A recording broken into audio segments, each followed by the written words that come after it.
The following video is not made for kids under 13. If you are not 13 years old, please exit out of the video now. And please, YouTube, do not sue me.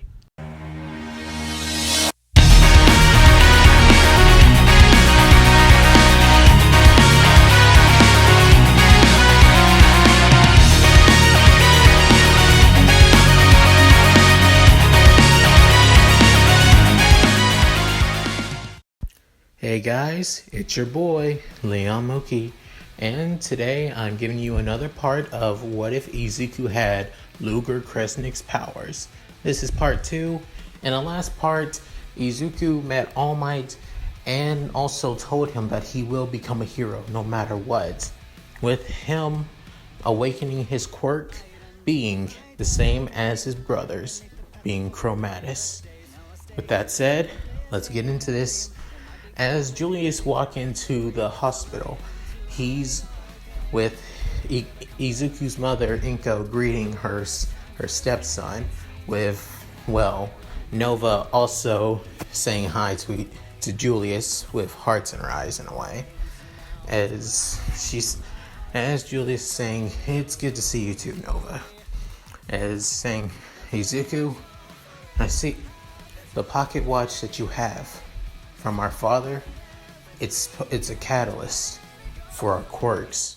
Without the watches, we are unable to use our quirks." After hearing this, Izuku begins thinking about the first time when his watch began glowing. Was it because it was slowly awake, that his quirk was slowly awakening? Was it that, and the reason why his appearance changed, even though he barely even recognized himself? As Izuku saying, if that's the case, why? Why waited so long? Why did you make me believe that I didn't have a quirk? That I was quirkless all this time? Why? As Julius saying, it's part of the Kresnik family. If we awaken our quirks already awaken at the age of 5. But if we give a pocket watch to them too early, there's possibilities that they may go berserk or possibly get consumed by their quirk entirely. Our quirks are quite dangerous, not just towards the people that we want to protect or villains, but also to ourselves as well.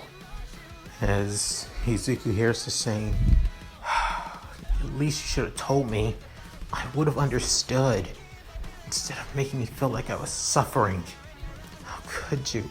How could you guys make me feel this way?" As soon after, Inko saying, "Oh, Izuku, I'm sorry." As Nova thinks, "Come on, Izuku, don't let it get down. At least you finally awakened it. That's all that matters, right?"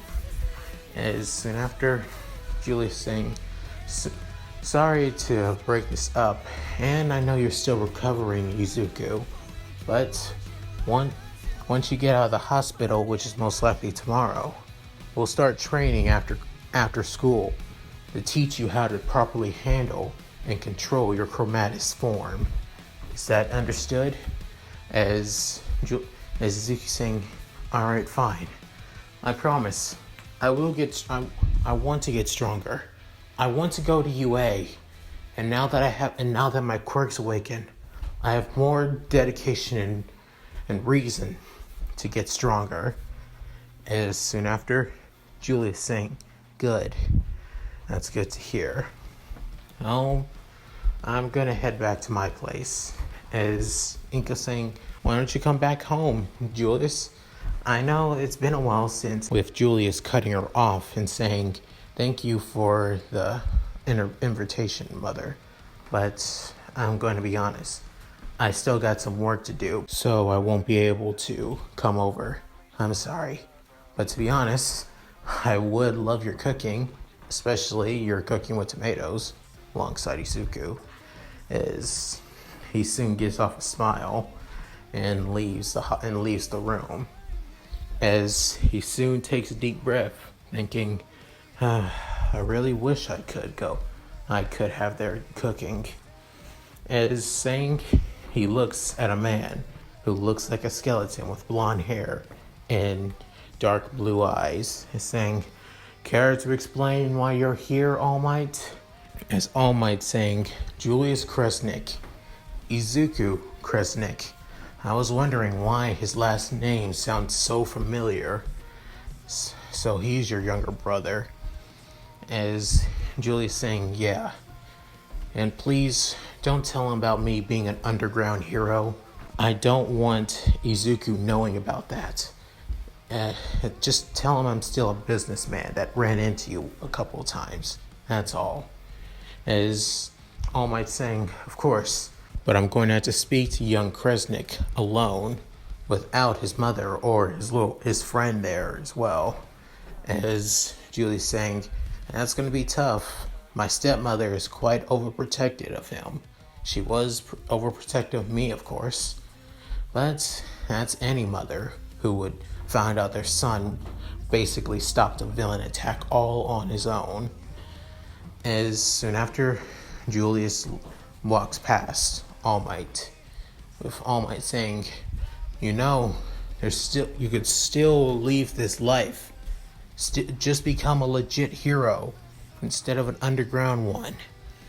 As Julius just waves without even looking at All Might as he keeps moving forward. Soon after, as Inko and Nova leave and tell Izuku that they'll be here, that Inko will be here to pick him up tomorrow after he's free to leave. As Izuku nods and saying, "Thanks, Mom." With soon at them leaving, and a couple minutes later, All Might enters the room as Izuku saying, "All Might, you're here. What did you..." As he thinks, "Are you here to lecture me again about me what I did was stupid or about..." As saying, "No, young man. If anything, I want to say I'm sorry." As saying, "Wait, what? About what you did? What you did was the true essence of a hero. There's one thing that the great heroes always do. They act without thinking. For once, they only think about protecting others and saving them with their body moving on their own before their mind could think. So it's that very reason why I have to tell you, Izuku Kresnik, young man, you can become a hero." As Izuku hears these words and begins crying as he grips the sheets of his bed and saying, "Thank you. Thank you, All Might. Those are the words I've always wanted to hear. Even if it ain't from Julius, I still..." As saying, Julius Kresnik. I just seen him about a couple hours ago." As Izuku thinks, "Wait, you know about Julius, All Might?" As saying, "He come down my agency before. He's had business there, being a spurious corporation employee after all." As Izuku saying, "Oh, I see. Well, they do dabble they do have their very own, hero agency after all. So it makes sense." As soon after, "So why did you come here really, All Might? Besides just telling me and saying I'm apologizing?" As All Might saying, I see. Well, I want to give you my quirk. I want you to be my successor, young Midoriya." As saying, "Wait, what? Really?" As saying, "But wait, you said you wanted to give me your quirk? How? That's impossible. You can't give somebody a quirk." As All Might saying, Normally it isn't, but my quirk, one for all, I can give it to others." As he begins explaining one for all, that it is a quirk passed down from others to others, as the quirk becomes stronger and stronger with each person that is given it to, as it's finally captivated, and it's the quirk that allowed All Might to become the symbol of peace. as Izuku is shocked, surprised, and is quite interested in such a thing, as he never expected that somebody could have that a quirk like that exists, and it's also the reason why All Might became the symbol of peace, the number one hero of Japan, as he but however, Izuku declined his offer to have One for All instead, as All Might saying, but why? I would think that, as Izuku saying, maybe if I didn't awaken my quirk, I would probably want One for All. I would probably take it in a heartbeat.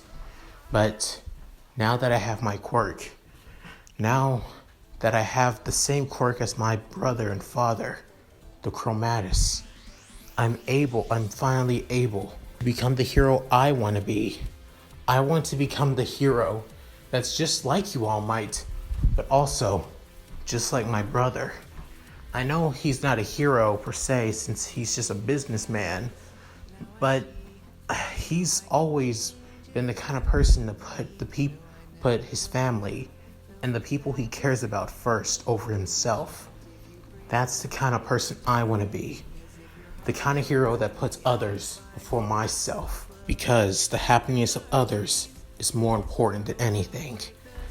As All Might thinks, this kid, he really wants to become a hero to protect everyone and those around him. But he's willing to throw away his own happiness for others. It's pretty self-sacrificing in a way. As All Might takes a huge sigh and says, all right then, it's your decision, young Kresnik. But if you have anybody that you can think of that can have One for All, who would you choose? As Izuku is shocked, wondering who would he choose to have One for All, as two people came to mind, being Bakugo and Nova, as thinking that both of them would be horrible candidates, as he basically just shakes his head, says, nope, I can't think of anyone. No one comes to mind. And I mean that generally. As All Might saying, you sure? Well, that's a shame. Guess I'll go with the one that my, ex-sidekick, Sir Night-Eye, suggested. As Izuku saying, who's the guy? Saying, his name is Mirio Togoda. He's currently a second year at UA right now. So, I want to see. And they say that he has quite a potential after all. So, I want to see what he's capable of. As Izuku saying, well, I hope it goes well for you. And I hope he really is your true successor. And soon after, All Might saying, but that doesn't mean you can't be young Midoriya. I still want to support you and help you in your endeavors to become a hero. If you ever feel like you need to train, or if you just want to talk to me, here's my number. As he soon gives Izuku his number and lays it on near his bed, as saying, thank you, All Might. I really appreciate it. If anything, it's actually going to be quite the family heirloom having the number one hero's number after all. As soon after, All Might saying, think of it as a autograph as well, with him leaving Izuku's room. The next day, Izuku got out of the hospital. However, he still had to stay home due to doctor's orders in case he passes out again due to his quirk activating.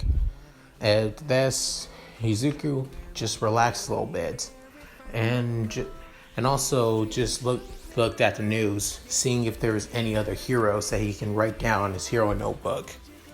As for the next day, he went back to school as everyone began wondering about Izuku as they heard about his quirk and they wanted to see if he could use it.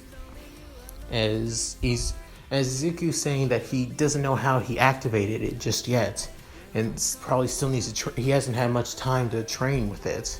As everyone in the class hears this, some of them began to sigh as Bakugo still pretty damn doesn't even look at Izuku. As Izuku walks up to Bakugo, says, "Hey, Bakugo, I want to say I'm glad that Sita's not hurt. That's all I wanted to say. Alright, later." As he heads back to his seat, as Bakugo's saying, "That's all you're going to say? You're not going to say anything else?" And saying, "What? That you want me to, that you think that I want you to beg or basically say thank you? I don't expect you to give in that easily. You're too prideful for that, Bakugo."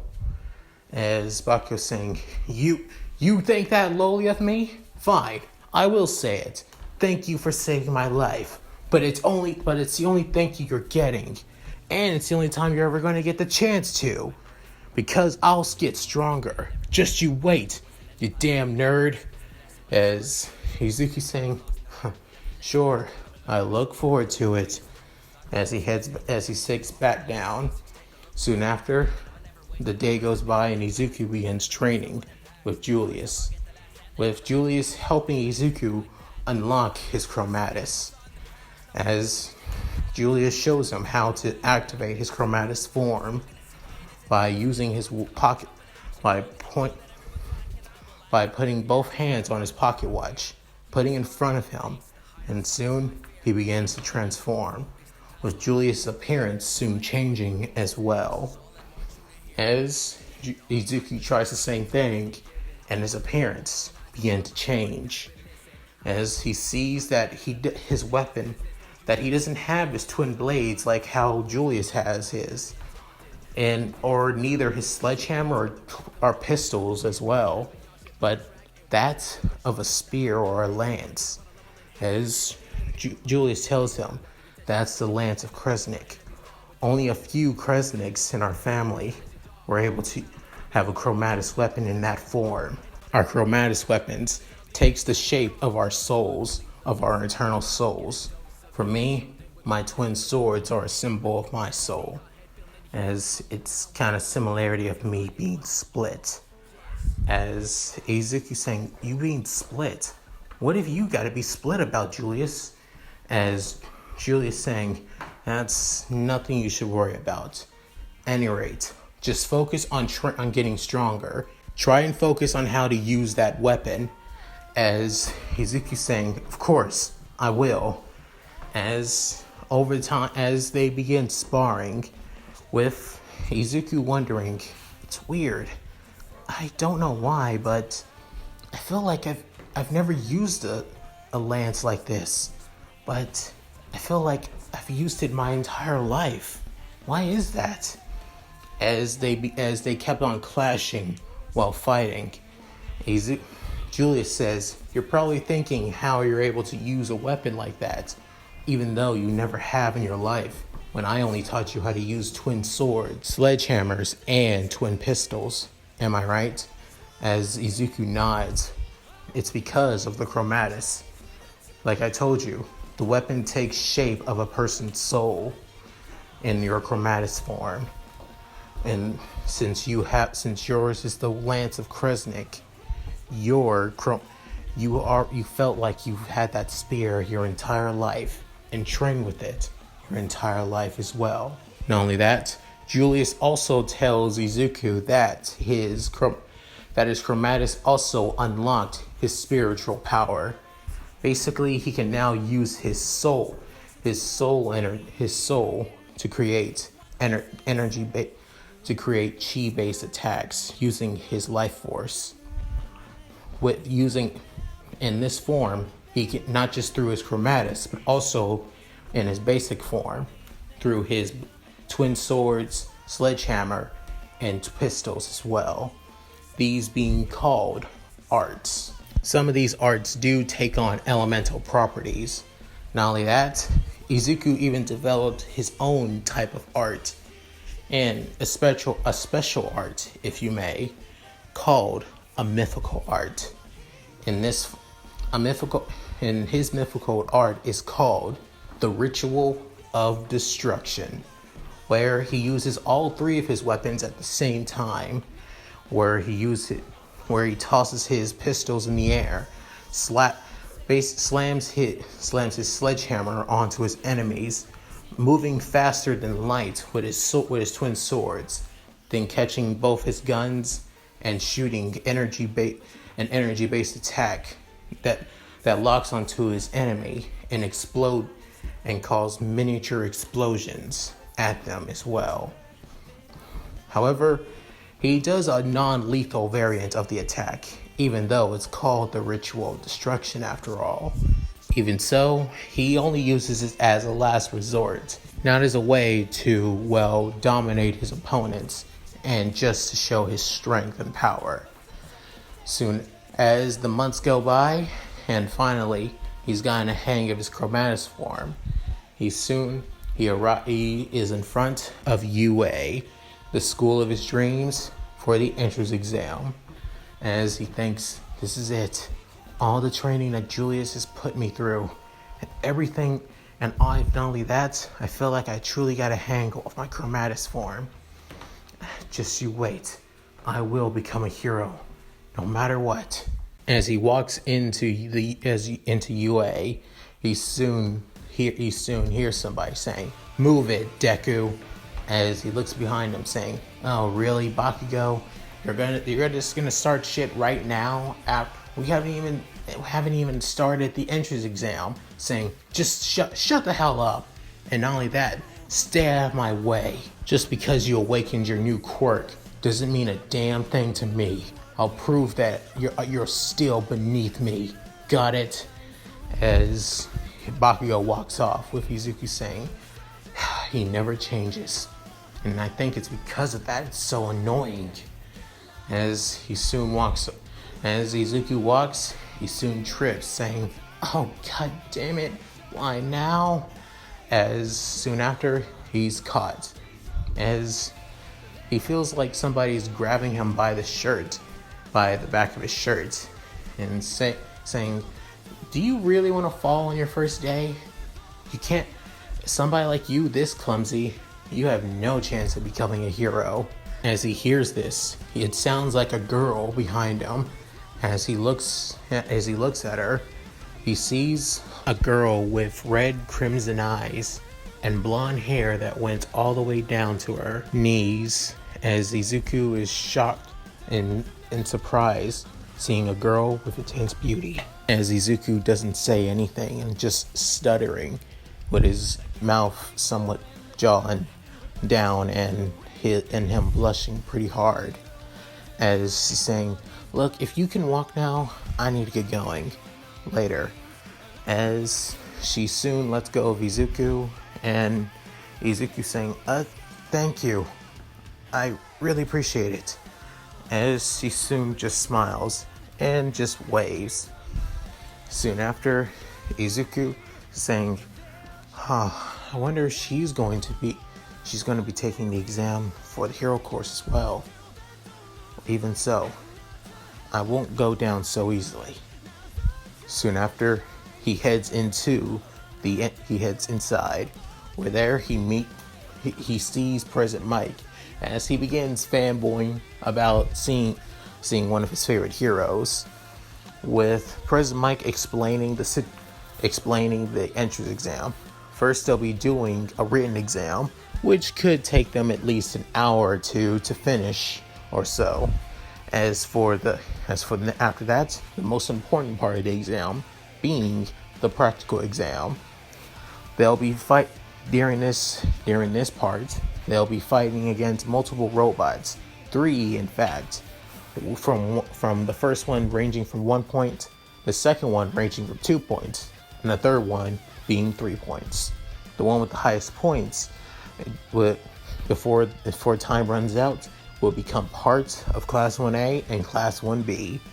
As soon as after explaining this, a blue-haired boy with glasses raises his hand as he's saying, "Young caller, I hear. So, any questions?" As Ada soon asks, "You explained the portion of the exam, and I appreciate that.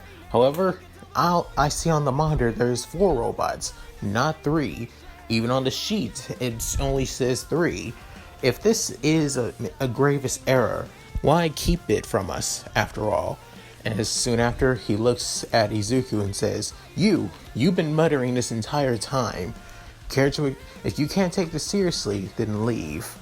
As Izuku was about to say something, he hears a voice saying, you got no right to tell other people what they can't and can't do, just because you think that they're not taken seriously. As he looks around him, as he sees the same girl that actually helped him, as he soon just smiles and doesn't really say anything, with Bakugo saying, seriously, somebody defending you? That's worthless. As he's saying, oh really, Bakugo? I thought for sure you would be defending me. If the last time I checked I saved your butt. As saying, you little bastard, I swear. As soon after, President Mike soon calms everyone down, saying, Alright, I see where you're coming from, caller. Turns out the fourth robot is more of a, obstacle, so avoid it as much as possible. As for everything else, you've basically hit the nail in the coffin.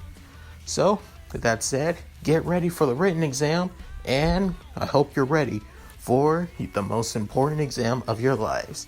As Izuku gets through the written exam, he soon prepares for the practical exam. And that's it. Thank you guys for watching. Hope you enjoyed the video. Please tell me what you guys think in the comments below. I would love to hear them. Also, hope you like and subscribe. With that said, this is Leon Mooky, signing out. Later.